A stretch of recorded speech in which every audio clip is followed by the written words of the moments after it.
Are we allowed asking Prophet Muhammad for something, or can we only use him as a wasila? Both ways are correct and permissible. If you ask anything from Almighty Allah and use Holy Prophet's name and his holy person as wasila, this is known as Tawassul. This is intermediation. And if you sometimes ask directly Holy Prophet sallallahu alaihi wasallam, bearing this thing in your mind, that in reality the one who blesses and gives is Allah and not the Prophet. Prophet is really the wasila, is the way and means. So considering him means, and considering Almighty Allah the giver in reality, and then if you ask directly with the Holy Prophet with this clarity of mind, this is known as isti'ana, istighasa. This is also permissible. It is the same way as a child asks mother, or somebody asks anybody else, I am dying, please help me. He knows that nobody can help except Allah. That help would come from Almighty Allah, but still he asks somebody, please help me, I am dying. So this helping is majaz. This is metaphorical sense and not the real sense. Both things are permissible in Sharia, permissible in Quran, permissible in Hadith and Sunnah. So I will quote one Hadith in Sahih Sitta, which comes in Jami Tirmizi and Ibn Majah both. And Hadith is Sahih, reported by dozens of Aimma of Hadith. A person who was blind came to Holy Prophet sallallahu alaihi wasallam and he asked, Ya Rasulullah sallallahu alaihi wasallam, I am blind, please pray for me. So Holy Prophet sallallahu alaihi wasallam asked him, what do you want? Should I pray for you, or should I teach you some words? You back to your home and pray Almighty Allah in those words. What do you prefer? He said, just teach me the words how to pray. So what was the dua taught by Holy Prophet sallallahu alaihi wasallam? He said, go back to your home, perform ablution, wudu, then read 2 circles of nafl, prayer, 2 rak'ah of nafl, raise your hands and make this dua in following words. Holy Prophet sallallahu alaihi wasallam, according to this hadith which I am telling, this is Sahih and Hasan. Holy Prophet sallallahu alaihi wasallam said that then say, Allahumma inni as'aluka wa atawajjahu ilayka bi nabiyyika, nabiyyi rahmah or nabiyyi shafa'ah. Almighty Allah, pray and then ask, oh Allah, I ask you, inni as'aluka wa atawajjahu ilayka bi nabiyyika, and I intermediate through Prophet Muhammad sallallahu alaihi wasallam to you.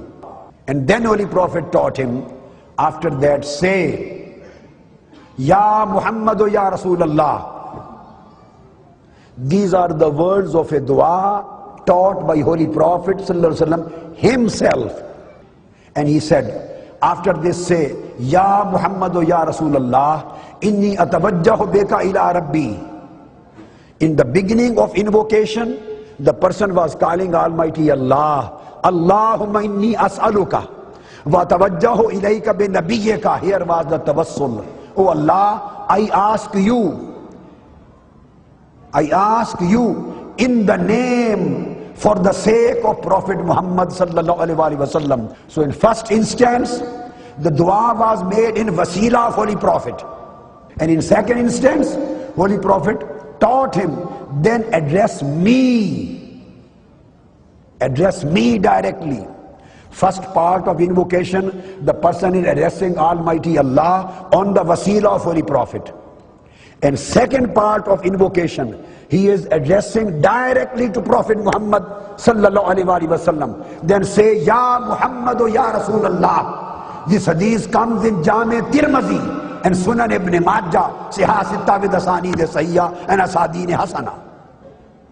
And the same act would be repeated in the day of judgment. On the day of judgment, The whole ummah, the people will come to Holy Prophet ﷺ. First of all, they will go to Sayyidina Adam, then they will go to Sayyidina Nuh, then to Ibrahim, and one by one, finally everybody will say, no, this no one can help you. Izhabu ila ghairi, go to somebody else. Every prophet and messenger will say, go to somebody else, go to somebody else. All communities and ummahs together, one by one, will finally come to Holy Prophet Muhammad sallallahu alaihi wasallam. Ya Rasulullah, we are in trouble, please help us. So they will come for help on the day of judgment in front of Almighty Allah.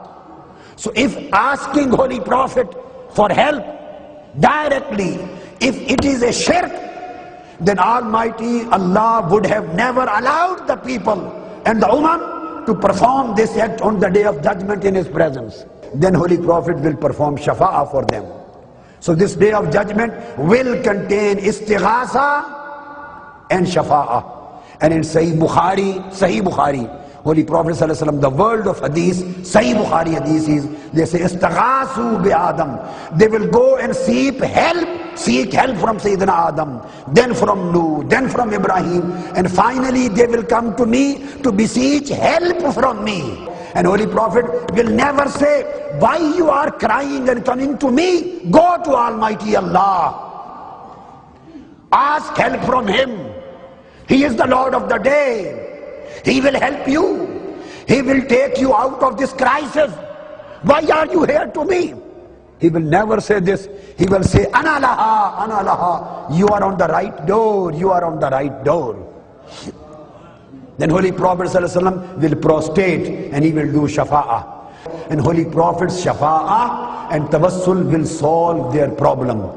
So if this act is permissible on the day of judgment, according to Sahih Bukhari and Muslim and Abu Dawud and Tirmidhi, the whole of Sitta tell the same thing.